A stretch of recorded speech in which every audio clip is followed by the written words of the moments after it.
Erokamano Ramogi jwang' odhiambo machielo mora ni e chunywa Ramogi ka warwaki ni machiegni weche manyien mag OIMORE tinende.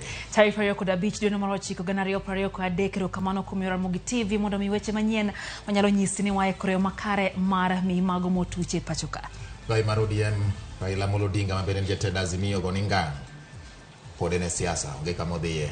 Bende twak mano mar medo higa ma jatend piny Kenya bedo go apis Ramogi jwang' pod omedo dhi mbele pachoka ka koro Senator Manande Samson Cherargei oramo kendo mako chung' motegno ni twagno odhi chwalo e nyim komiti kendo koro yawo na jo Kenya ne mabro yiero. Igeno bende nonro ma otim e weche mag buge omenda Siaya yango nitiere jomoko manolochore kendo lodho kwano omenda moko ka gitemo rocho lai mag chudo mag osara kod mag kwan jotich e kaunti no.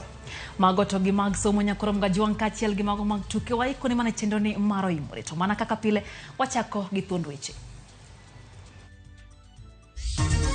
There was unsupported payment from salaries control account totaling Kenya shillings 9,098,000 shillings. Duoko mar nonro ma otimne ikomenda mokalo e kaunti ma Siaya ofwenyo ni mohewo milion 100 chalo ma olal kaluwore gi nyawo e chenro mag chulo osara.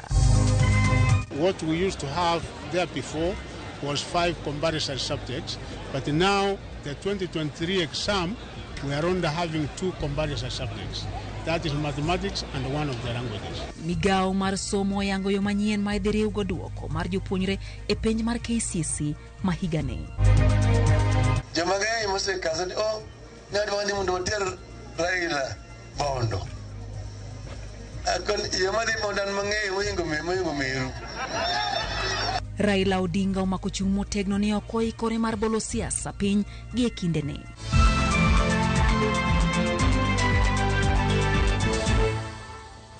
Machiegni kendo Ramogi jwang' Elizabeth Otieno loko na weche gi otieno makawuono bethuolo matudi kodwa lai marote machuok. En ariyo adek auchiel nono Facebook en mar Ramogi TV Kenya, YouTube kachiel kod Twitter handle ma bende iluongo ni @Ramogi TV KE. Machiegni Ramogi jwang' nyinga Lydia Okeyo. Nyinga en George Bati. Report maiye mar janon buge mag omenda e piny owacho mar kaunti ma Siaya oyango ni kaunti no ne owito ma ok tin ne milion 100 e komenda mokalo. Duoko mar report no yango ni omenda mane otigo marach no otimore nikech weth mag chike mago matawo chenro mag chudo mag kaunti no. Report maiye motimne obok mag chudo mag osara kod nonro mag jotich e kaunti ma Siaya oyango ni omenda maromo milion 100 nyalo bedo ni nolodhi kod jomoko matie kaunti no e komenda 2022 2023. Report no mar nonro mag buge omenda oyango ni onge obok masiro chudo manotim e bad bengi mar Equity ma en achiel kuom bengi ma piny owacho mar kaunti ma Siaya osebedo katiyo godo e tayo chudo mage. Koyango wach lipod no ne jofwambo, apisa mochung' ne telo kod loch e piny owacho mar kaunti ma Siaya Agunda Ochanda okoni bang' ne piny owacho mar kaunti no kokalo apisi mar jatend migao mar omenda Benedicto Molo ne loso aput mondo mi otim nonro gidhi nyime mar yango kaka omenda maromo milion 86,235 kod 13 manogol kaka osara ne owuok e bengi ka bengi owuon ok nyal yango bok mar chudo makamano. A debit to salaries account to the tune of 86,235,013 shillings during the years under review is a subject of ongoing discussions between one of our banks and the county government to provide clarity on the transactions. Ochanda bendo koni joma nochwo lwetgi agulu mar omenda mag jopiny ne otemo gajo yore mag chudo mag jotich mondo gilodh milion 5,443 dwe mar 12 higa mokalo kod milion 2,500 dwe mar 3 higani. Kata kamano okenge manoket kod piny owacho mar kaunti ne ogeng'ogi. The committee found out that there were 2 fraudulent attempts in the month of December 2022 and March 2023 at introducing fake schedules into the payroll. The internal control mechanisms detected this anomaly, which would have occasioned a loss of 7,943,000 shillings to the county government of Siaya. No money was lost. Kata obedo ni maloyo milion 7 manotem lodhi ne ogeng', yo manolodh go omenda mamoko maromo milion 9,098 onge oboke mora mora mayango gino ma Ochanda okoni ginono kod bengi mane omenda go kale. There was unsupported payment from salaries control account totaling Kenya shillings 9,098,000 shillings. We are following up on this matter with a view to closure with the bank. Lipod no bendo yango rode mane nyalo nyayo mibadhi ka oyangore ni nitie jatich moro mane ochwale lemo mamalo kowuok e nyaka J, kendo kalo kenge 5 manomiyo koro inyalo chule 700,000 kata obedo ni onge andika mar duol ma ochung' ne ndiko jotich e County Public Service Board kaka chik dwaro. The committee discovered instances of irregular promotions and payments of resultant arrears. Corrective measures such as recoveries where appropriate are being undertaken and sanctions meted to perpetrators of these acts. Medo lemo jotich mag piny owacho mag county oyangore kaka mano mane nyalo bedo ni okelo lal mar omenda maromo milion 10,163,930. Bende pok oyangore ka bende jotich 111 ma ikoni gin nyawawa pod nitie listi mag jotich mag county kaluwore ni ok nyal yud lai mar chudo mar chek manyalo konyo e yango ma. Lipono bende okoni nitie apisa moro ma hike en 54 kata kamano nonro mage mag tich to yango ni en mana jahigni 44 gino monyuolo penjo ewi kaka nondike tich. Lipono bende yango ni rem timo nonro e lai mag chudo mag jotich dwe ka dwe en rot manyalo nyayo mibadhi kod kuo mag omenda mag jopiny kamoko kuom jotich bende ok nyal yang nonro mag giduto e fainde mag jotich e kind weche mamoko. George Bati, Ramogi TV. Paro medo nyuolore kaluwore gi paro manogol gi Seneta Manandi Samson Cherargei mar loko chike matayo thuolo ma jatend piny Kenya bede apisi ka oya higni 5 nyaka higni 7. Kata kamano duond bura mar UDA kokalo kuom jagoro maduong' mar duond bura no Cleophas Malala omako chung' motegno ni paro no ok en pach UDA to en mana pach Cherargei owuon. Ndalo machuok bang' Seneta Manandi Samson Cherargei chwalo paro mar loko chike mar medo kwan mar higni ma jatend piny Kenya bede apisi ne kweth matayo twak mano makelo winjruok e kind Azimio gi kweth mar piny owacho. Paro bura koro medo nyuolore ewi paro mar loko chikno.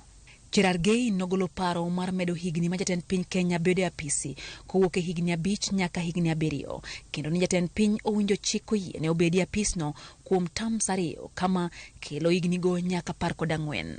Jagoro maduong' mar duond bura mar UDA Cleophas Malala kata kamano owacho ni mano pach Cherargei owuon to paro mar duond bura mar UDA komedo ni jatend piny Kenya luwo chike mapachoka ma yiene bede apisi kuom higni 5 mana kaka nokuongore kocha muma kendo ni duond bura mar UDA sani odich mana gichopo singo mane gimiyo ganda jo Kenya e kinde mag campaigns. Duond bura mar UDA othegore gi paro mogol gi Seneta Manandi Samson Cherargei e aput ma osebedo kata twak mar kelo winjruok e kind kweth mar Azimio la Umoja One Kenya Alliance kod piny owacho. E twak mare gi jofwambo tinendene, Cherargei pod omako chung' mare komedo ni siasa mapachoka thoro yuare kata mana bang' yiero kabuche mapingo duoko itere doho kendo ochamo higni ma jatend piny nigo mar tiyo kaka winjore. Mbona usingoje raia waamue? Na kama unaona wewe uko na nguvu ya kisiasa sana, wewe jaribu sisi hapo. Kama kutakuwa na kura ya maoni, sisi tuko tayari. Mimi tutauza hii agenda. Wakenya wakukubali ni sawa, wakikataa ni sawa. Hiyo ni haki ya kidemokrasia. So nataka niulize wale ambao wako na uvivu ya kufikiria katika taifa lenu, wewe leta maoni yako, useme Cherargei amesema hivi. Hii ndio maoni kulingana na mujibu wa sehemu ya 33 katika katiba la taifa letu ya 2010.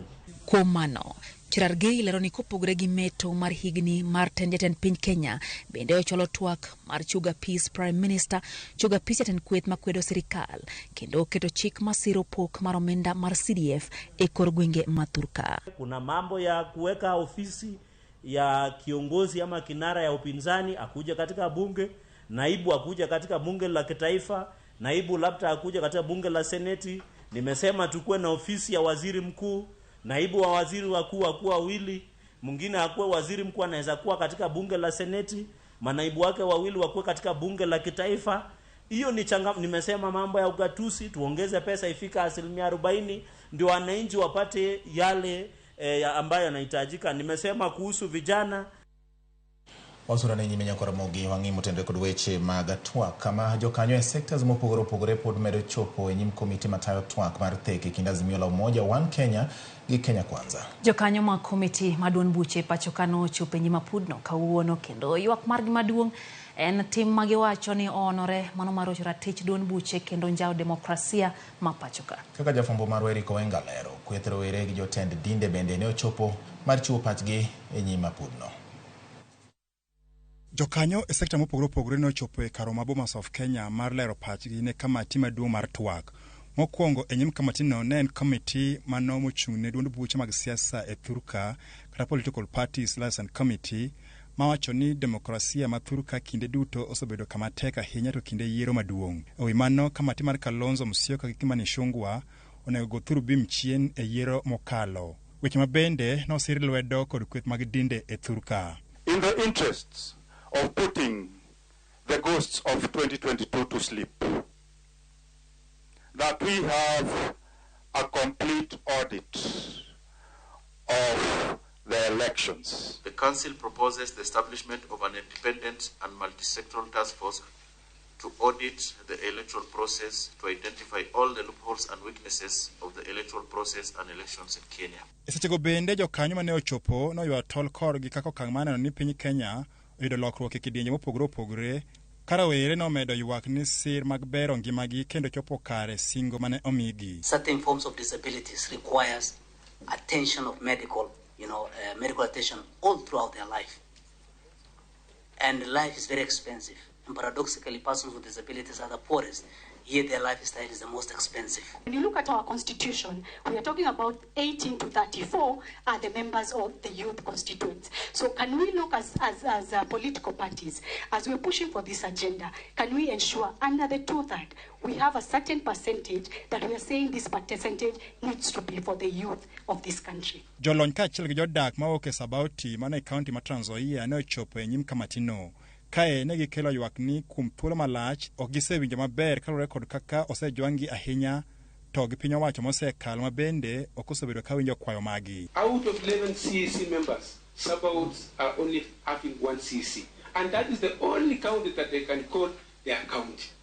Mr. Chair, out of 15 chief officers in Trans Nzoia County, we only have 1 chief officer. If you look at the health facilities in the 2 counties, you will find that people that belong where the Sabaut people in those 2 areas, they will always find that the health facilities are not even equipped. Sabauts are unhappy, and you are seated here today. You are very unhappy. Kadwar maduong' mane gikelo e karomoni ne en mar bedo kod kaunti margi kata kodoko ni kamatini ne okorwako ahinya parono. And you want to call it a county for the Sabaut community. What would become of the inhabitants of those 3 constituencies who are not of Sabaut origin? How I wish that this commission now changes his heart so that we can have a county called Mount Elgon. Across from Mount Elgon and then to Trans Nzoia, we are requesting for a county. And that's period. Tunataka tupewe nini? County. Nothing short of a county. Oganda ahinya to mago mayuto margi ni piny gi sani winjo matek mano kalure kod osuru ma ijuogo jo Kenya. Mae bende no mul gi kweth mane ochopo kae. Whereas we do appreciate the government's reasons for the increase, we join other Kenyans in requesting a reconsideration of these taxes to ease the burden on middle and low income earning Kenyans. Kata kodoko ni moko mjotelo ma Kenya Kwanza osebedo ka nyiero mokalo chenro mar twak e kind Kenya Kwanza kod Azimio. Kweth mang'eny no medo chopo e nyim kamati odiochieng' ma kawuono ka bende igeno ni ng'enygi biro chopo e nyim kamati mar redho memorandum mangi e nyim kamati ma bende otele kod Kalonzo Musyoka kaachiel kod Kimani Ichung'wah mar goyo okang'. Weche Kowenga, Ramogi TV, Nairobi. Kapod wantiere mago mag siasa nyakoro mgajwang' Ogai mar ODM Raila Amolo Odinga oketayanga ni pod ogurore siasa. Keto jogo maparo ni obiro dhi e yweyo machiegni pachgi olware Luanda. Odinga okone jok ma okunde mondo mi oritae siasa mondo par diriyo. Jafwambo mar Walter Nyambaga miwaler. Ogai mar Azimio la Umoja One Kenya Alliance Odinga oketayanga ni ok odhi e rutaya mar siasa kapok ochopo lek jo Kenya mar chopo kanan. Jomang'eny mosekaso ni ng'at mani mondo oter Raila bondo. Akon yamadi bondan mang'eny mohingo Meru.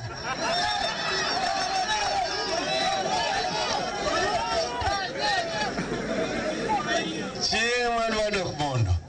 Doke bi kwayi, doke bi dwari, Ang'e kuma bondo nitie. Pod ok adog bondo sani. Dinga mane lose kar chung'od bura mabondo e dala nyola ne Tabu Osewe okone jok masonde mondo were gi siasa ni sande mar wuok e paw siasa e kodhi ywe pacho bondo e podi kendo sano kochopo to en owuon obiro dhi yweyo. Odinga onyiero jok maparo ni ike sani oniang' e kendo siasa koro wene ojende. Udwa adog bondo. Kabiro sani kamano. Chieng' adwa nabiro bondo ne kabiro dak kata beda biro dak. To ng'ato kama wacho ni mondo adog dala. Okamano. Koro ng'eni kuma wacho bur. Ne wakede matek ahinya mondo okel katiba manyien. Katiba manyien ji mang'eny ok ne dware. Odinga lero nigi sani ling mare en mar chiwo thuolo ne twak madhi nyime Bomas of Kenya. Sani nitie loso madhi nyime. Tiyo ni waketo kucha. Otelne gi Kalonzo to gi Wandai. Koro mang'eni otweya. Ok anyal loso mang'eny ahinya sani. Otweya. Omiyo kendo ok aloso ahinya kik moro. Adwande mondo amigi thuolo mondo gilosi. Mondo gitieki. Kagisetieko ni kodhi maber to kare. Kamano. To karach to. Odinga osebedo ka isoko kod kweth mag Kenya Kwanza kotelne kod jalup jatend piny Rigathi Gachagua to kod jo od bura masiro jatend piny William Ruto. Joma ok onego wakethi seche mang'eny nilosogo. Negidhi dwaro maendeleo. The less said about them, the better. Onge tiende gimo jo bedo gi mirima mang'eny. Iwacho ni ochata ne ubro hinyo ng'ama ubro hinyo ka. Ng'ama ubro nyalo hinyo ng'ama nade? Ok ng'e ni chiro ka chiro nyaka bed garone. Walter Nyambaga, Ramogi TV. Wadhiani nyime nyako Ramogi wawere gi weche mag siasa mabende koreno kamedo chwakore pacho kakro wadonjo weche motenore kod somo kama migao mar somo oyango ni somo ariyo kende magin kwano to kod achiel kuom somo mag dhok ema dhi bedo mochuno ne jopuonjre matimo penj mar klas 12 higani. Ewi somo ariyo go nyako Gajwang' ne koro dhi bedo duoko kata dhi medo duoko mamoko mag subject abich ma jopuonjre otimie maber. Ma opogore kod higni machien mane jopuonjre timo somo abich ma ochuno. Yuitho moni no chope nyasi manotele ko jatend migao mar somo mar twak ewi kaka penj madongo unjo bedie thurka. E nyasi mane obagi apise manyien mag nono penje boma ma Nairobi, jodito ma opogore e migao mar somo ne ochopo mar keto okenge ma ogik e kinde ma piny Kenya ikore ne chako penj madongo chakre giko mar dwe mar 10 higani. Ka emane jatend migao mar somo golie chik ni giyie mar tiyo kod paro mane ogol kod aput mar somo ni somo ariyo kende ema owinjo bed ma ochuno ne jopuonjre mag klas 12. Magi gin somo mag kwano kod achiel kuom somo mag dhok kata language, mamoko abich ma owinjo kel kwan nyaka 7 ibiro yier ma jopuonjre otimie maber mokalo. There's a change in the system because what we used to have there before was 5 compulsory subjects, but now the 2023 exam we are only having 2 compulsory subjects. That is mathematics and one of the languages. From PP1 we have the 2 languages. That is, we have English language and we also have Kiswahili. So it really depends if one does well in this particular subject, then that is what we will be able to take into account. Jatatije mar duol mandiko jopuonje pacho ka Nancy Macharia oko ni gise yango ma ok tin ne jopuonje 100,000 mabiro konyo e penj ma higani. Ng'ur kata kamano osebedo kanitie e wi deko mar chudo mar jopuonj manono penj gino mabelio Kipsang'o koni ok bitimre kendo. We apologize for the delays that may have arisen in the last examination cycle, mainly in terms of payments of our contracted professional staff, and want to assure you that going forward we are adequately resourced and that we shall be able to take care of all the requirements and make sure that our staff who will be in this particular exercise are paid at the right time for the work that they will have done. Kaka chiel kuom yore mag rito penj go, omed container mag kano penj 82 kendo koro penj biro bed ka ikawo diriyo e odiochieng' kowuok e containers go. Jagoro ma ongirore e migao mar arita Raymond Omolo mabende ne oyuoro e nyasi no ne okoni giseketo ikruok makare mar kedo kod El Nino kachiel kod nok mar arita e gwenge kaka mar Sabit e kinde ma penj chiegni chakore. Penj madongo biro chakore giko ma dwe mar 10 ka nono to igeno ni biro chakore dwe mar 11 nyaka 12. The only assurance we are giving Kenyans and the entire student fraternity who are expected to do the exams is that we've made adequate security arrangements to ensure that the exams are done in a conducive environment. We are also looking at emergency response. With expected El Nino rains, we are putting in place the logistical readiness. Gidwe achiel kende to penj madongo chakore pachoka. Geno nitie ni girang'eny manyien mar chwalo maksi ne jopuonjre mar klas 12. Kwan mar jopuonjre gi mabiro donjo e mbalariany biro medore e chak higa manyien. Judith Omundi, Ramogi TV, Nairobi.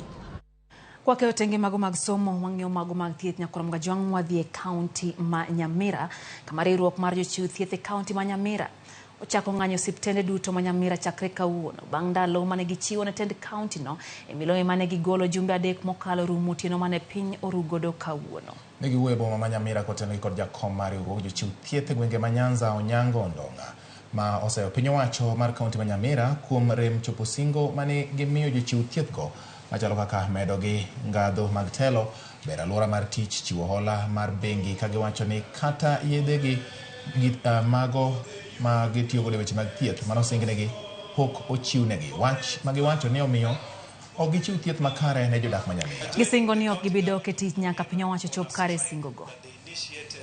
More than 3 years ago, we have patiently and diplomatically tried to solve the issues that we raised in our strike notice. But like we've mentioned before, the kind of responses Nyamira County has given us have been very disrespectful and very contemptuous. We have doctors who have been working for Nyamira County for more than 20 years, and they are in entry-level job group. The consequence of that is that the doctor is not motivated, and the patient is not getting maximum service that this doctor is supposed to offer. We have been patient enough. We actually, as per the law requires we issue a 7-day strike notice, as we gave the county so many days, 21 days. They have not been courteous enough to us, even to invite us for a meeting to talk about the issues we have raised. And as we have gathered here today, we have actually launched the strike. We will be on strike for as long as it takes for the county to wake up and do what it's supposed to do. Kawasudo nyakoro Ramogi podo wane motendo gi weche mag thieth kama jatend piny William Ruto notelo nyasi mar keto ayanga chenro mar cholo gige thieth kata gige timo thieth mokwongo miluongo ni primary healthcare mar 1,100 e counties duto 47. Gige thieth go ibiro tigo kod nyamrerwa ma ondiki kod counties kendo ibiro chul e riwruok mar tend counties kachiel gi sirikal mamalo. Kaka Judith Omondi lero, nyamrerwa gi nyocha ne osetiegi kendo ibiro ket ayanga tarik 20 dwe mar 10 gani. Okang' ma okwongo mar piny owacho mar chiwo thieth makare yo ma oyweyo ochakore bang' piny owacho chwalo gige timo thieth ma okwongo mar 1,100 ne counties duto 47. Gige thieth gi gin mabiro konyo nyamrero 1,100 ma osetimnegi tiegruok kendo irito puodho tarik 20 dwe mar 10 e nyasi mar Mashujaa Day. Nyamrerwa ka nyamrerwa ibiro mi udi 100 magirito kendo gikonyo e yango tuoche mapok onya. Every health promoter in Kenya, the 100,000 of them, each one of them will be equipped by the government of Kenya with a kit that they can use for making sure that they can access every household in Kenya. And we have split every community health promoter with 100 households in every part of the Republic of Kenya. Chako wuoth mar ndiko nyamrerwa gi oyengore e paro mar chik mar Social Health Insurance Bill, achiel kuom paro mag chike ma ichano chwali od bura odiochieng' makiny bang' kalo e lwet jopiny mane chiwo pachgi. Poni paro mar chik gi okalo e od bura, nyamrerwa ibiro kwan kaka jotich maongirore mag piny owacho. Na wabunge wako hapa, mtusaidie kupitisha hiyo sheria ndio hawa wangwana wafanye kazi ambayo sheria ya Kenya inawatambua. Katika kule bunge tuko na malizia mambo ya public hearings, na kufikia kesho we shall table the bills pamoja na ile ya digital health bill ambaye itahakikisha kwamba yale mnafanya kule mashinani, agency ambayo itahusika naye itaweza kuyaweka katika health information system yetu. Nyamrerwa gi biro bedo ka ichulo e winjruok e kind sirkal ariyo, sirkal mamalo kaachiel kod mag counties. Thoth counties osechako chulo nyamrerwa mekgi ka piny owacho mamalo to singo mar chako chwalo chudo maggi bang' tarik 20 dwe manyien. We are going to have the opportunity going into the future of working with the counties. We are going to partner with them to make sure that our community health promoters have a stipend every month. And we are going to co-share. Evolution is a partnership between both levels of government. The national government is important, the county governments are important. That's why we will continue working with the national government to deliver to the people of Kenya unapologetically. Kata kamano, moko kuom counties osebedo kang'ur ewi chudo magikoni kamoro bedni paro mar chik mar social health insurance bill okalo, counties biro yudo peke chulo nyamrerwa. Ng'ur machal kod magi ne owuok chak dweni e kinde mane riwruok mar governors otimo romo kod migawo mar thieth e boma ma Nairobi. Judith Omondi, Ramogi TV. Dakika ni 25 nyakura mgajwanga chenro eno imorero kamano kuom medo kete mana ka Ramogi TV. Neno ka oganda golo pachgi nyako tenre kod paro mabende jomoko paro ni baba onjo bed ni koro utaya. Nyoro ni winjo ka nitie joneno mano penjo ani to baba ni kanya to gichandre. Kawuono chal ni baba winjo duondgi. Neno kanyo ka oguda ka Yesu wacho no kia ka jok moko ne oni Raila osetimo ok nyal chung ker kendo. To wacho ni ker ma Nigeria opimo mana gi methusela mar moma. Kata kamana pale mthusela nangike ngenya ahinya wacho Ramogi TV chofone gi Migori yo makare gin kanyo gi Hazel kaachiel gi Junior Japheth. Haneno kanyo ote mar Mama Sonko Mikae Kiloke. Wacho kanyo gin kanyo gi wuon pari Kevin dada. Yuto ikete mana ka Ramogi TV kaachiel gi min Luka kantiere Kiambu kod wuon Luka kantiere Gwasi.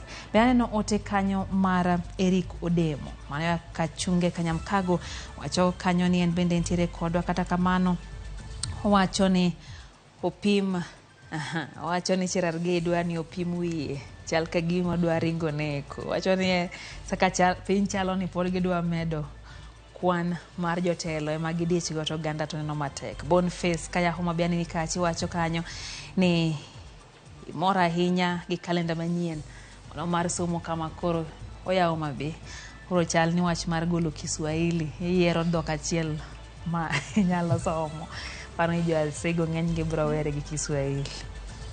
Weche thoth sai matin lungo ni Wilberforce Otieno mano wuod North Kanyamkago wacho ni amos ni engineer Lydia. Weche mag Senator Cherargei gin weche owacho ni achich ni gin weche mag jatend piny sealed on a black envelope for now, nothing accidental in politics. Owacho kama ni onge gima timore atima e siasa nyaka bed nitiere kineno puko idho wiyen to ng'amo kete kanyo nitie mane ng'amo chwale. Joma dwaro ni Amolo Keogonea mondo mi o retire e siasa rudderless and clueless agwambo koro kanie pik mare ka Museveni ma Uganda mane kako wacho ka jok mabende medo mia pachgi makamu wacho ni Daddy Cool Kenya kwanza kik par ni Raila en ng'at magiparo. Raila is still a man to watch in 2027. Omiyo gika chonjo gika ngangari gika kama wao nikech wabiro gi mbi mapek mane gimowacho. Joshua Dosoja wuri katieno bende nitiere kod waka wacho ni oneno yo makare. Francis Obwanda neno wa Mos kaitiri Gembra Ramogi TV donjo yo makare. Molime Bansagaya wacho ni neno kaitiri Mbira education dhi kethore nikech jogi thuo languages Kiswahili kod English ka aluwore gi japuonje Bansagaya degi weya compulsory mondo jopuonjre oket teko duto in both languages mondo nikech oking'e kama gimoro biro lwar ni koro king'e Kiswahili to tichoteri Ulaya neno owacho ni neno ka nitiere nurses moko mane otam dhi tiyo yo Ingereza nikech ne ok ginyal winjo dhok no malong'o. Koro wacho ni dhok ariyo gitno winjo weya mondo kik mi jopiny pek. Mane bedo gi jopuonje chenro. Gimbe gigolo pachgi ahinya e sekta no mar puonj. Pastor George mar Jesus Fellowship marodi kopanyo to kanyo ni en gima more ne babo wacho ni ong'eyo madhi bondo gi kuparne. Bondo turgi kendo kodwa dhi to ng'eyo molo haya. Ano bende wuon Luka kanyo ntiere kodwa e chenro kae.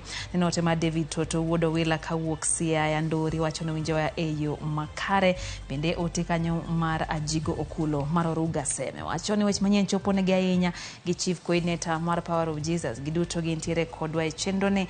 Awacho kanyo ne weche go mag tend UDA kik giwani loko chike mondo mi president otigi higni 14 ok bi migi we tich. Haya, mano fachi George Bati. Neno kanyo mwalimu Quinta Budi kantiere gwenge mar Tanga ntiere kodwa bende wayueyo matin George Bati. Wayueyo mana matin kaka Lidia wacho ni nyakora mogi to kawaduogo purwan gi mamoko weche manyien mag OIMORE kaka mabiro. Hamujatuonyesha vile mmekuwa mkisanya pesa vile hasitoshi ndio mkaongeza hizi. Because hiyo ndio kitu ya muhimu kwanza inafaa kuwa. Jopiny medo kwedo paro manyien mar chik mageto konyo tend Nairobi e choko osuru. Username Investments presents the domain Kisumu along Kisumu Mambo Leo Miwani Tamak Road starting from 399,000. SMS the word dollar to 20321 or call 0725 000 222.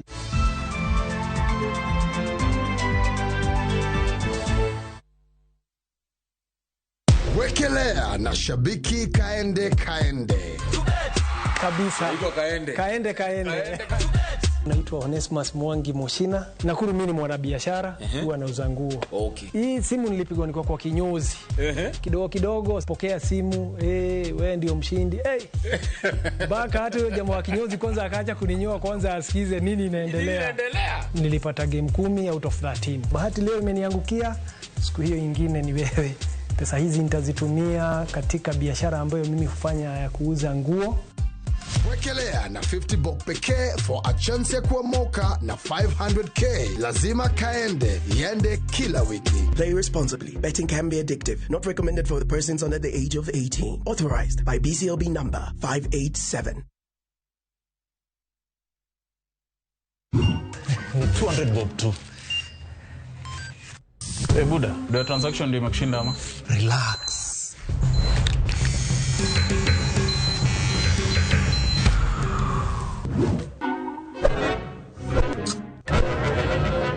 Umenyoa watu kama kuku juu ya tokens. Nunua KPLC tokens bila charges only on Airtel Money. Dial *334#. Select Lipa na Airtel Pay Bill, then select KPLC.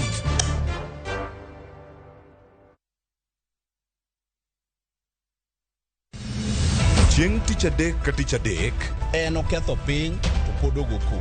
Ji dhinyore te kanyo kare jopiny. Magi duto yudore mana e Ramogi TV. Yani ene ubiroga bora ne ubiro to otengo abiro timo numa gima abiro timo okono timo jo Kenya bu usaol gi wuond ma pile buch jopiny. Tuntie kunde moko bende japiny mane ogolo lo unalos go kembe gi eki nisani koro kembe go eki ibro usi maduonde japiny ok uwinji e od bura miluongo ni parliament. Nyinga Trevor Ombija jandingo panga jo nyakach dendo nombija tai nyakwar guok kocha pesa. Tich adek saa 3 otieno. Kik bai.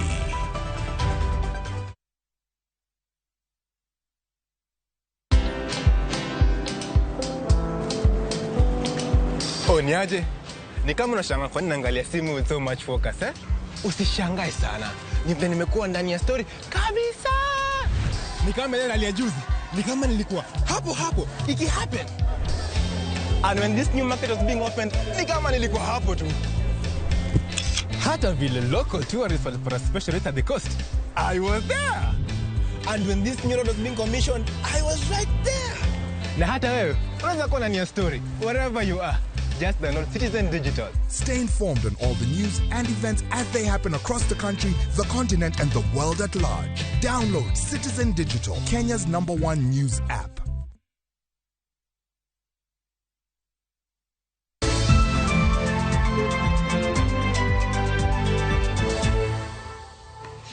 Machiegni kendo nyakwar Mgajwang' e chenro ni mar OIMORE wadhi mbele gi weche manyien. Doho ma Nairobi oweyo thuolo achich moro mitudo kod nek mar Eric Maigo, ma en apisa mayande ochung' ne chenro mag omenda osiptal ma Nairobi. Matimore tok okil ma ochung' ne jomin buche wacho ni onge neno moromo manyalo miyo yaw bura ne achijno.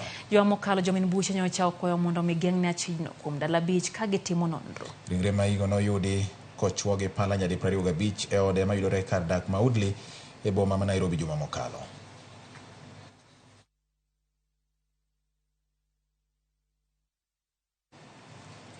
Wadhi nyime moko kuom jopiny e kaunti ma Nairobi okwedo paro mar chik mar omenda matend kaunti ma Nairobi geto tiyo godo e medo choko mag osuru kapo ni opuodhe gi od bura. Jodak go mogolo pachgi ewi paro mar chik no wacho ni dhi hinyogi mokalo kaluwore gi pek mar ngima e kindeni. Hatuna hata maji, hatuna hata mahali pa kutupa hata timing side, alafu unataka kutuongezea hiyo kwangu, ama kulingana na vile market wenyewe wale wafanyi biashara pale wako kwa ile market kidogo hapo, itabidi hapo mtuondolee. Hamujatuonyesha vile mmekuwa mkisanya pesa, vile hasitoshi ndio mkaongeza hizi. Because hiyo ndio kitu ya muhimu kwanza inafaa kuwa. On street parking, that is non-automated areas, tunaona the charges kama lorry above 5 tons, that increase from 1,000 to 3,000. There's an increase of 2,000 Kenya shillings, surely. Yes, we agree you can increase, but that one is too high. You have really overtaxed Nairobians in terms of health services. Most of these hospitals ambazo ziko example hii level 5 hata iko Kianda. Ukienda Kianda hata tu dawa tu ya kupata tu paracetamol hawezi pata. Unaambiwa ndio utafute nje. What has improved in Mbagathi, for example, in a hospital like in Mbagathi, that has made the services, the charges of the services to increase. Oganda makwar manyocha oro kwayo mar yudo oboke mag wuoth midendo ni passports kadho wadh chumbi ne jowuok oko mar dhi kawo obokego e apise mag immigration county ma Mombasa. Maen bang' yudo ote machuok manyisogi ni obok magi osechopo. Ka sirikal nyocha ne olando ni obok duto manyocha ne okwamo koro oseikore. Director mar immigration kadho wadh chumbi James Nyatigo kone gisechaka yanga chenro mar chiwo obokego mahawa 8,000 kadho wadh chumbi chenro mokoni biro dhi nyime e thuolo mar ndalo 30. Kuom jogo manoyudo passport magi ne onyiso mor kendo koni koro gichano manyo thuolo mag tije e pinje maoko kaluwore gi nok mag tije mokwako pachoka. Today we have already delivered more than 1,000 passports, and our target is to have at least 2,000 passports delivered to the public. What we had received from Nairobi was 4,800 passports. We also got from Posta 1,700, and we also had in stock around 1,200. So in total, we have around 8,000 passports, and I think if the turnout would be like this, then we may end up finishing this exercise in the next maybe 2 weeks. But we, as instructed by the minister, we are going to do this thing for the next 30 days. Nimepitia matatizo mengi. Hii shule ni kwa muda mrefu. Since January ndo nilipigwa picha. Nikafuata tukaambiwa mara mitambo, mara hivi. Lakini kwa sasa nashukuru. Nashukuru. Na naona safari yangu sasa imeiva pia. Wang'e gi weche magarita kama piny owacho kokalo e migawo mar jolweny kotelo gi koda Ndwale ochopo e ogirimiti kod piny Amerika mar tego ng'iyo e yore mag kedo kod njore.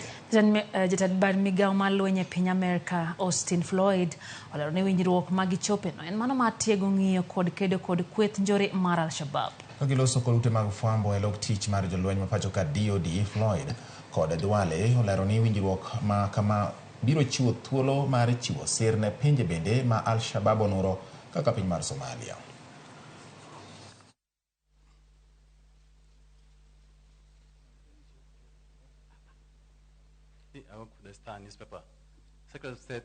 Between the Ministry of Defense of the Republic of Kenya and the United States Department of Defense. Subsequently, I'm delighted to announce that we have just signed a framework for defense cooperation spanning the years 2023 to 2028. This framework represents a significant milestone in our bilateral relations and underscores our shared commitment to peace, security, and stability in the region and globally. Signing the framework for defense cooperation between our two countries today reinforces the importance of our strategic partnership with Kenya. Now, the U.S. government deeply values our partnership with Kenya in countering al-Shabaab. We're grateful to Kenya for its leadership in tackling security challenges in the region and around the world.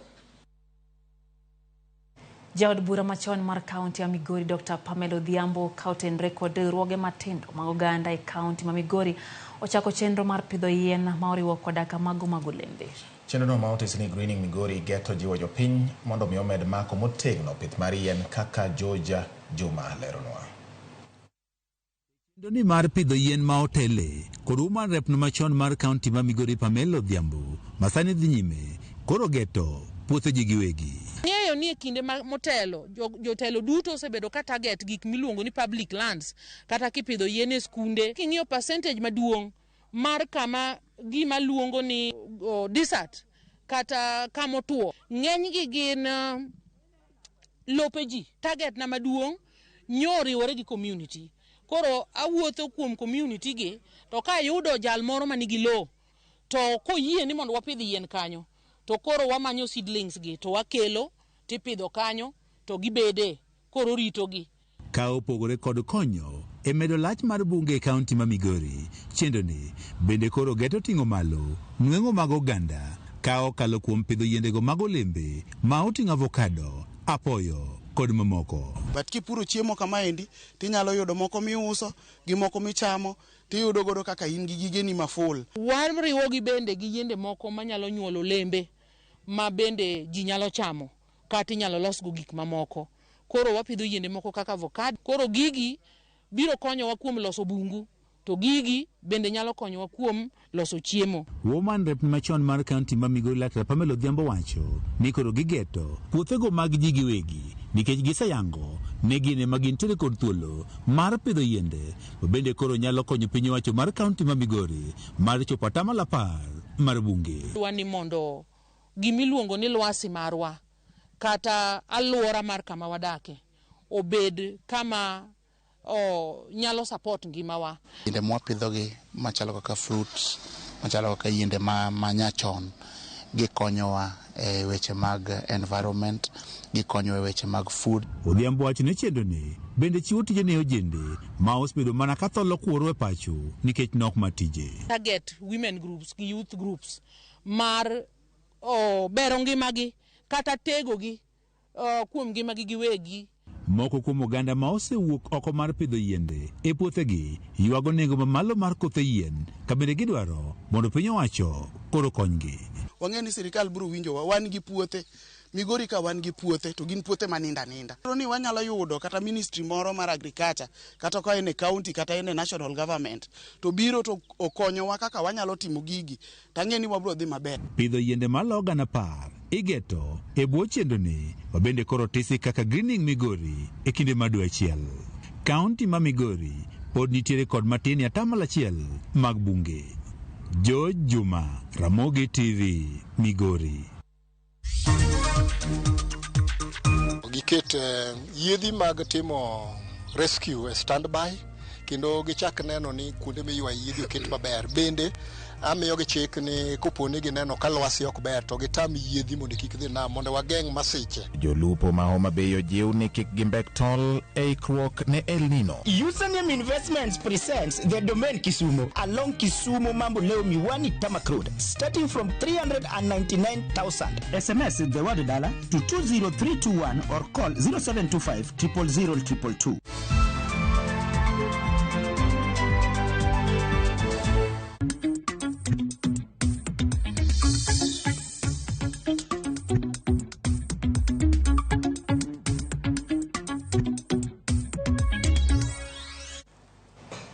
Machiegni nyakoro mogodonje weche mag ohala. Piny owacho mamalo chwalo chenro mar jiwo rowere counties duto 47 e pacho ka e chenro mar piem e paro mag ohala matindo midendo ni Plug Mtaani Vijana to Invest. Kendo jaloch ibiro mich mar omenda maromo $1,000,000. Kaka James Sokoth leronwa, tend kaunti ma Kisumu orwako chenrono kendo jiwo rawere mondo omi kik we thuolono kalgi. Biro bang' tend kaunti ma Kisumu fwenyo ni rowere 41 kende ema nyocha osendikore e chenro odiechieng' mogik mar ndikruok. Karibu. Asante. Gino momiyo tend kaunti no okwayo thuolo nyaka chieng' tich abich majumani. Twayudo ni jowa mose apply mawuok Kisumu County gin mana ji 41 kende. So governor marwa nokwayo jo national government ni koyie to miwa extension nyaka chieng' tich abich tarik 29. Chenro no geto chungo pach rowere ma hikgi ni e kind higni 18 nyaka 35 e counties ma pacho ka matimo ohala matindo kata manie diere midendo ni small and medium enterprises kata mapoko chako ohala to nigi paro mar chako.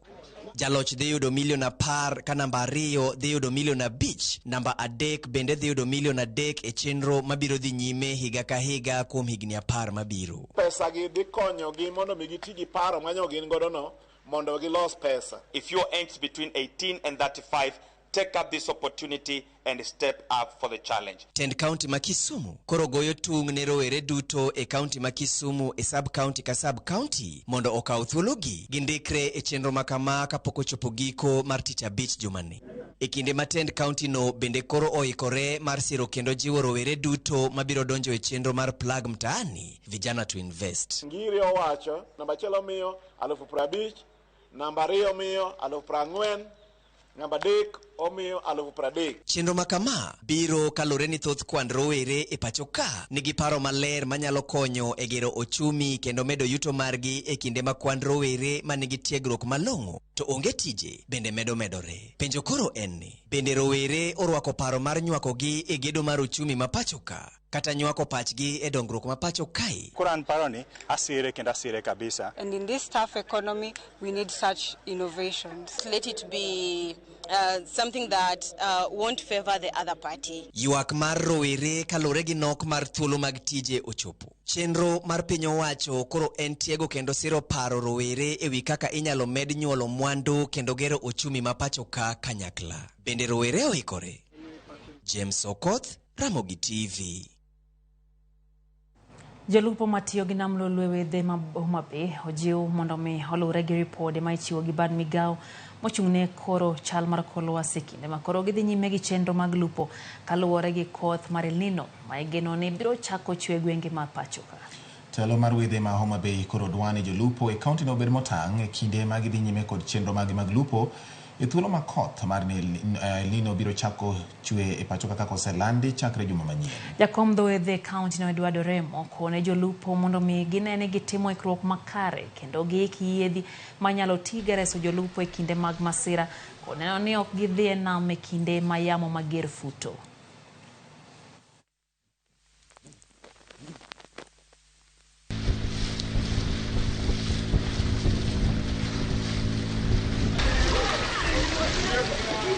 Nyiso jokombewa mag dho wedhe ni mondo giket yiedhi mag timo rescue e standby kendo gichak neno ni kuonde miywa yiedhi oket maber. Bende amiyo gi chik ni koponi gineno ka lwasi ok ber to gitam yiedhi mondo kik dhi nam mondo wageng' masiche manyalo chopo kaluwore gi yembe mabiro kod El Nino. Bende mar ariyo dwagombo mar kwayo sirikal mar kaunti mondo ng'i ni yore madhi e beaches ong'i kaka inyalo ber mondo kik walew kod rechwa. Kiluwa mag omenda bende wakwayo jowa ni mondo odwok piny matin nyaka chop wane kaka hanga chalo nikech wabiro bedo gasara maduong' e kinde ma kodhego chwe to kwayudo gigo manyalo kaka chieng' nyalo tuoyogi. Mani bende kela kwayo migawo mar blue economy mar Homa Bay County mondo ng'iyane kaka inyalo ber ngima mag jogo motego ngimagi kiluwa ahinya mar omena madhi bedo affected vastly. Bende yo machielo migawo mar thieth ong'e malong'o no oula duto mabiro a malo biro gike nam to nam kanye ma jo odake. Koro wagombo ni mondo gihikre kod gigo mag geng'o tuoche minyalo kel kod pi machalo kaka bilharzia, machalo kaka typhoid, machalo kaka malaria.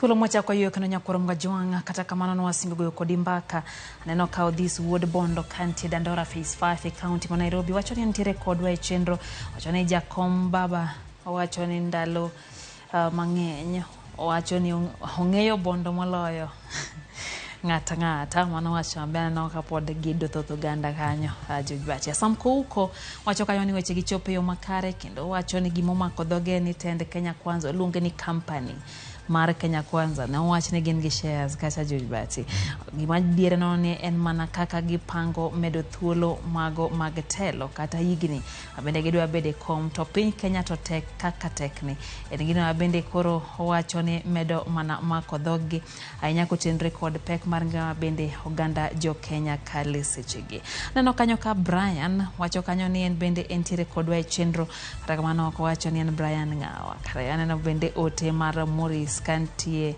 Eldoret wacho ni en bende entiere kodwa kata kamano wacho kanyo ni jogo dogo lo chemistry kar golo Kiswahili kata English wacho ni dagi choma chemistry ter magi gol ne wane gima chando pach ana wada sani koro tigo yaone para koro para ema dwani tawala wadhi dhi nyime Ramogi makaluga japenga chiel mantiere barobero wacho ni awinjo malera inya kendo amor kodwa inya Jono Luendo ayie kod Wuod Odinga en ratego ayie jatend piny William Ruto Gachagua chak chon nikech teko mar Raila obiro go en ema nyalo bero uchumi mar Kenya kendo an kodu awacho ni obiro Nairobi mogik paro mochido mar medo jatend piny higni 7 e apisi ok en gima ni kare makoro higa achiel tema piny kech nego kama koro ka gichopo 7 don koro jio mana kaka ne Farao joka nosanore kuom higni buore kaka le wasandre tis nyakonya wade wacho ni baba pod tek kendo kanan bende nyaka wachopi geno pod ni kai bati kaito Fibio Lielo wacho kanyo Ramogi TV chope o makare intiere Ngomongo wacho kanyo ni mingi kanya mantie kanya wegi kanyo okaw mos min Zonia kantie Kalangi wacho ni intiere kodo kaito Joy L wacho kanyo ni Kiswahili no to dawi gigole agola en gia chal ni osebedo bende ka pacho kachando pach Joy okaka na bikantie Kisumu Junction bende wacho ni entiere kodwa wacho Fibia Loch kantiere Asumbi wacho ni en bende entiere kodwa David Worth ka wacho kanyo ni eno mora hinya gi tend Gladys Wanga County ma Homa Bay wacho ni mano en governor Matio Matek Helena Wino wacho kanyo ni Agwambo ok nyal dok dala sani kapok wachopo Kanan Mwalimu Boaz Milulu aneni kachi wacho kanyo ni ntiere Wendo Ramogi TV chopo yo makare David Owuoth bende aneno kanyo wacho ni ntiere kodwa George Bati Ogura Kaiso wacho ni Woodlord Vicos nyisna jo yudi ni giwe ponde tipo njugu gima gin ema gisondo Cherargei mondo omedrin mar jatend piny to kata kamano wan bende biro mana rumo waneno gi ka kasto engineer Bura Mawudrongo bende wacho ni ntiere Mikindani Mombasa Ramogi TV neno malera ahinya kendo neno ka ber kabisa kasto ka neno ka baba papa Wuod Wangapala bende wacho ni entiere kendo neno yo makare oganda luo telo ne gi tek makapok giyie kodi to golo chung mopogore gi dwachgi en mana ketho sa mane gima wacho kanyo kasto soke mar Osiri bende nitie nyateke neno yo makare kendo mor kodwa kaka wakelo weche manyien Amilo kawuok papo ntiere ni kacha kaeto Pastor Elizabeth mano mar Full Gospel Glow Otaro Church wacho kanyo ni en bende entiere kodwa kendo mor gi weche gi manyien mago mwakilewu sendo mar OIMORE George Bati Ndhola bende kodwa yuo kendo kata kamano waduoga ne gi maga tuke nyakora Ramogi koting'o miro ne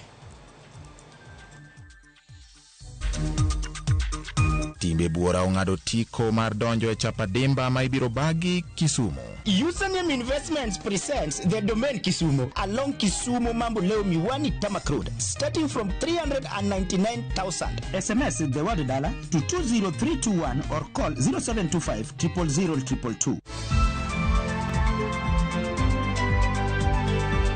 Jipange na View Sasa. Jipange na View Sasa imerudi kwa vishindo. Jishindie maelfu ya pesa kila siku kwa kutazama content kupitia View Sasa kwa shilingi 10 pekee. Kuna mshindi wa shilingi 1,100 kila siku, 1,500 kila wiki na mshindi wa grand prize ya shilingi 3 million cash money. Kushiriki, piga *487*3#. Chagua jipange na Viusasa, kisha chagua video package, ujipatie points na uongeze uwezekano wako wa kushinda mamilioni. Hakuna kudownload wala kusubscribe. Unaenda nywe. Jipange, ushinde mamilioni na Viusasa.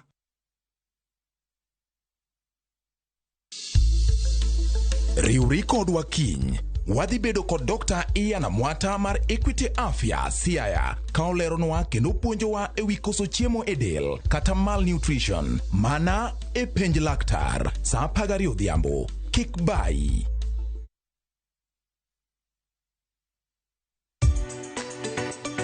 Ik milimili mar dhogi ne wuodh kid chiemo mopogore. Chenro ka chenro dhialo mit chiemo. Chiemo gi nyadhi mopogore. Rabuon ni apidha iluongo ni surambaya.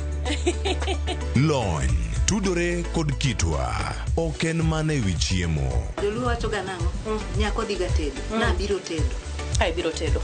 En hera gi lony moketi e loso chiemo ka chiemo. Sama koro gibage, sama imoye, to ni medo ne sukari matin. Sukari konyo gi fermentation. Omiyo, kihero chiemo, in jatedo, kata mana ng'ama ohero tedo. Tudri kodwa tich adek juma ka juma e chenro mar tedo gi chiemo. Gi Jailieta mana e Ramogi TV.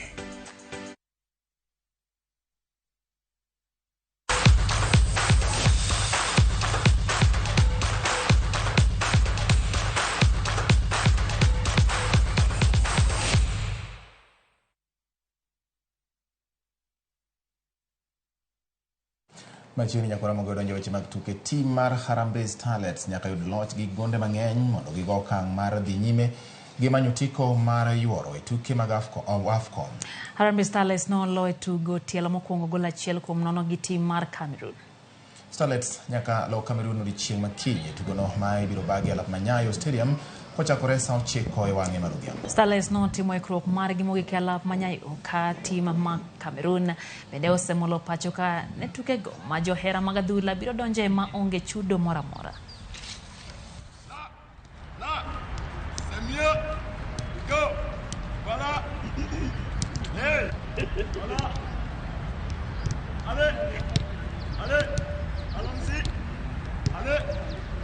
I don't think we did underestimate them. We knew they could play. We are still like a new team, so we're trying to. We have a new coach, so we are trying to apply the new orders. And then, of course, we were missing some sharp things for the previous game. But today, it's all about fixing those things and trying to do better tomorrow. Wadhi mbele nyakura mngajwang, Obunga FC, Plateau Queens, St. Peter's Wagai Mixed, Victoria Sports Academy, Awenda Academy, Agenga Girls, Nyaguku FC, Kachiel gi Kisii Queens duto ong'ado tiko mar yuore tuke mag Chapadimba gwenge manyanza mibiro bagi alap Moi Stadium County ma Kisumu. Tim mar Awenda Academy mawuok e County ma Migori nong'ado tiko bang' yudo points 2 ka tim mar Nyaguku FC mawuok e County ma Nyamira bende noyudo points 2. St. Peter's Wagai mawuok e County ma Siaya kachiel gi Obunga FC mawuok Kisumu bende nong'ado tiko gi points 4 tim ka tim. E kidieny mar nyiri Agenga Girls mawuok e County ma Migori kachiel kod Kisii Queens mawuok e County ma Kisii duto noyudo points 4 tim ka tim ka Plateau Queens mawuok e County ma Kisumu noyudo bende points 6.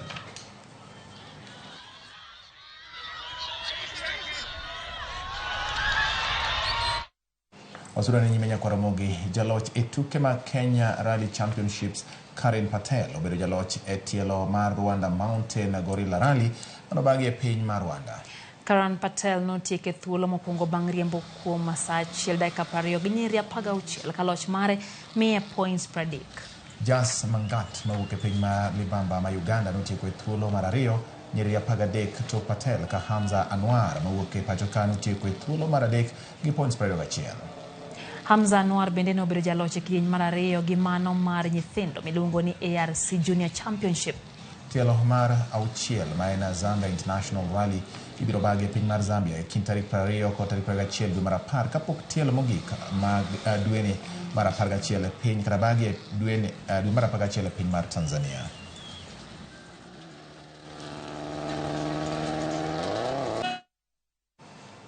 Tim mar Ulinzi Sharks noloyo tim mar NCPB ka Strathmore gi Buccaneers nowuok amodhi e tuke mag lig mar handball kidieny mar Wakeni gi joma yawuowi kaluwore. E tugo mano bagi alap ma National Stadium, tim mar Wakeni mar Ulinzi Sharks yudo gonde 18 kuom 14 e kindgi kod tim mar NCPB kapok jotugo odhi yweyo. Kalodoko ni NCPB nong'awo tugo bang' jotugo kawo yweyo. Ulinzi Sharks nomedo gonde 18 mano miyo gi loch mar gonde 36 kuom 30. E tuke mamoko mano bagi alap ma Nyayo, tim mar yawuowi mar Strathmore nowuok amodhi gonde 30 kod 30 gi tim mar Buccaneers ka tim mar Ulinzi noloyo Young City gonde 39 kuom 14. Tim mar Ulinzi Sharks omako thuolo mokwongo gi points 12 ka kidieny mar joma yawuowi. Tim mar Ulinzi omako thuolo mokwongo mbele jobengi ma Equity.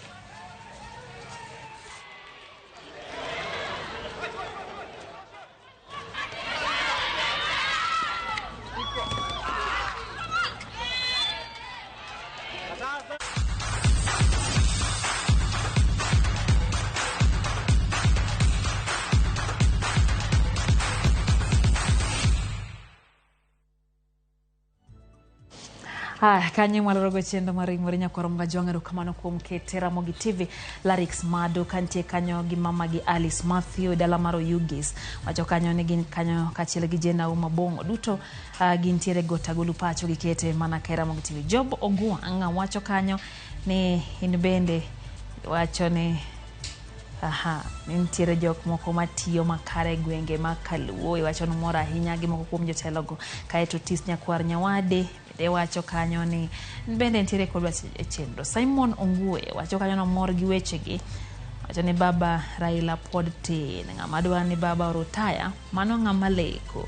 Rosi Nyatinga bende wacho ni nitiere kodwa Ami Onyango kaka pile wacho no sedonjo. Neno bende kanyo ote mo orgi awiti Jarodi wacho no mara ahinya kaka weche gichopo e yo makare. Honorable Brand Serikal bende wacho ni paro mar senator no en paro motarore. Kaneno ka atoti Cardinal mar jomiel ma Migori wacho ni Ramogi ler Migori kama ok tugo nono kendo amora ahinya kaka omiyo waler gi weche manyien matimore machiegni kod gwenge maboyo bende. Lydia luongo ni Lydia Omosi gi Cynthia wacho ni oneno waka nitiere Mombasa. Ka Omosi. Ero kamano Brian kantire Kubodo amor sana gi Ramogi manungudo min Regan wacho kamano. Kasto kaka pile Deva kaya ni Ramogi ler kendo mit kaka pile. Ero kamano ahinya kuom kete kama Kaluga japiny achiel bende wacho ni duogo kendo mora. Misawa studio kanyo an be an kodi e chenro ni kendo ayuso piny maber Lamek Omedo mar Oyani Masai wacho kamano. Neno konwo otenno kendo aparo ni mor kodwa. Kasto Pastor Elizabeth bende pod wacho ni onyonore kendo omedo lemonwa kwa kelo weche manyien nikech wamiyo piny bedo gi ng'eyo kuom gik matimore e tung piny koni gi koni. Ajas wacho kacha ni Raila pod nyathi mag telo mare ma pod warito Kenya ka. Ni ng'ama mulo wach man Raila dhi rutaya mano ng'ama leko. Kaita eno ka Eli Minyika wacho ni sane piny tek ma gima koro lit ne en ni sani deko rito 6,000 mar baba cha. Chain dogo le kuma tek de sani koro rito 6,000 dwe ochomo kuma rumo. Rakamano wacho no ose. Brilliant Teshi wacho kanyo ni yie girao kendo wacho ni unge lwedo. Pastor Wuod Nyajon wacho kanyo ni weche gichopo ne maber ka intie Kano Kimira. Karo Jared Konge bende wacho ni yo madhi Siaya ang'eyo moloyo. Mano kanyo wacho bende otoe gi mor. Engineer Lazaro to wacho ni ok ne rach loso powerful opposition. Kata kamano wacho ni winjo bed ni iketo sirikal e ratil. Engineer Lazaro wadwa ni kindiknwa gi dholuo kawuono waketa yo makare. Engineer ndika gini gi dholuo maber en Jamaguji. Ondika gi dholuo mong'ith kaeto koro wanyiso dani kaka chal. Correct. Kaita eno George Henry bende wacho kanyo ne mibadhi ma Siaya osethiro dongruok ma onego bed ni chopo ne japiny. Siaya wacho ni higa mane kata dwe mane manotimie dongruok. Omula Felix bende neno kacha dala mar Yenga weche gichopo makare. Neno Ken Msafi kantie Yenga Ulore gin kanyo gidagi modern Nyasumba giduto gintiere kodwa kanyo jibati. Kabe neno ka Boyo Oange mar Obera Kabuoch neno yo makare. Kasto kai bende Samuel Chanda Oyucho mar Seme Kombewa Winano kowacho ni entiere kodwa kendo mora nyaka kwa kelo weche manyien Lydia apani sai madengadwa. Sa orumo eno ka japuonj maduong' mar Rodi Primary School mano Mr. Omolo Seko wacho ni en kaka jatend Rodi Primary nchoni kong'iyo Ramogi TV to jorodi te jopuonj gi nyithindo duto en Ramogi nyaka janyuol. Walore kanyo kono mga jwangelo timo konyo kelo ni weche gi ahinya to reporters magwe counties duto kaeto kanyo odomar kawo weche gi kotel ni kanyo Ken Muga studio ka wasebedo kanyo gi wuod mwalimu Philip Ochieng mano wuod mwalimu Hilary Anesto wuod Mombasa bo wacho nu kawo mos ka bendo sebedo komenyo akae gimago molosi lwet dale ro kamano kuom keto Ramogi TV miro ote magi ro tino makare nyakoro mga jwang nyinga Lydia okay oriti masane. Ero kamano nyakoro Ramogi jaloko mar obedo Elizabeth Otieno mano nyar Ugenya nyar Ugunja kamiluongo ni Goto Simbo osebedo kodwa ka kolokonwa weche gi nyakoro Ramogi an bende nyikwanya Ramogi kamoro amora ma utie donge poch gi pak kumiero Ramogi TV kendo miyo wanyadhi mar kelo ni weche manyien kamoro amora ma intie. O kamano oganda joluo te kamoro amora ma utie jomigori kauno wacha kami Lydia kendo miego moro matin oganda ma jomigori duto Josuda West Dala Wiga Ward Wasimbete Orubaragana kod Wasweta tu Nyasaye mondo medito da kendo metero kamoro amora ma intie ahero wainya kendo kakumedo siro wa Ramogi TV ka uneno wa nyinga en George Mbati iwacho ni pressure lazima kare nyal kinyo taro chiga sota ogandi ukawo mos imbo ukawo mos duto gi wahambla Nyasaye ogudunin makare riti wasare.